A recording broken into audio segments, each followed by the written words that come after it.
नमस्कार दोस्तों, आज मैं आपको बताऊंगा कि अगर आपका कोई लोन चल रहा है किसी भी बैंक में और अगर आप उसकी ईएमआई नहीं कर पा रहे हैं तो आपको क्या क्या डिसएडवांटेज है, मतलब किस तरीके से आपका नुकसान होगा। जैसे मान के चलिए कि आपकी मंथली इंस्टॉलमेंट 15,000 रुपये है, लेकिन आपने पेमेंट नहीं किया। अब इस केस में क्या क्या होगा, देखिए सबसे पहली बात तो है कि इनसफिशिएंट बैलेंस आपके अकाउंट में था, इस वजह से पेमेंट नहीं हुआ। बैंक सबसे पहले फ़ाइन लगाएगा। अगर दोनों अकाउंटों पे लगाएगा, लोन अकाउंट पे भी फ़ाइन लगेगा और सेविंग अकाउंट पे भी फ़ाइन लगेगा जिसके अंदर एसआई या ईसीएस लगी हुई है, जिसकी वजह से पेमेंट नहीं हुआ।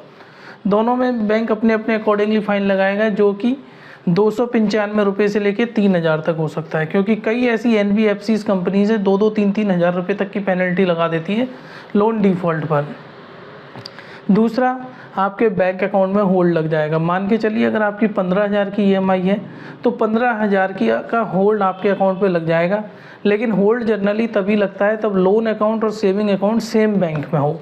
अगर ईसीएस और एसआई के ईसीएस और नेश के माध्यम से अगर यदि पेमेंट हो रहा है तो शायद होल्ड ना लगे। तीसरा जो सबसे इम्पोर्टेंट है, क्रेडिट स्कोर आपका डाउन हो जाएगा। मतलब अगर आपने एक ईएमआई डिफ़ॉल्ट करी तो आपको 3 महीने तक लोन नहीं मिलेगा, क्योंकि जनरली जब भी आप अनसेक्योर्ड लोन लेने जाते हो बैंक से तो बैंक ये कहता है कि पिछले 3 महीने में आपका कोई ईएमआई डिफ़ॉल्ट नहीं होना चाहिए। और कई बार अगर यदि ज़्यादा दिन डिफ़ॉल्ट रहा तो और ज़्यादा दिक्कतें आपको आ जाएंगी। अब कभी अगर आपने ईएमआई मिस कर दी है तो उसका रेमेडी ये है कि आप अपने अकाउंट में सफिशेंट बैलेंस डाल दें। मान के चलिए 5 तारीख को आपकी ईएमआई मिस हो गई तो 6-7 तारीख के बाद आप अपना अकाउंट को सफिशेंट फंड डाल दें।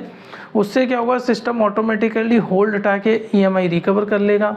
अगर ऐसा नहीं होता तो 1-2 दिन बाद आप ब्रांच मैनेजर के पास जाएं और ब्रांच मैनेजर के पास जाके आप अपना होल्ड हटवाएं और अपने अकाउंट में होल्ड हटवाएं और ईएमआई को रेगुलर पेमेंट करें। होल्ड हटने के बाद जनरली इस तरह का मैसेज आता है।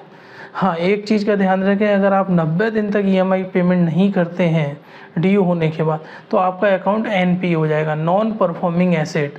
एक बार अगर अकाउंट आपका एनपी हो गया तो बहुत मुश्किलें आएंगी आपको दोबारा लोन लेने में।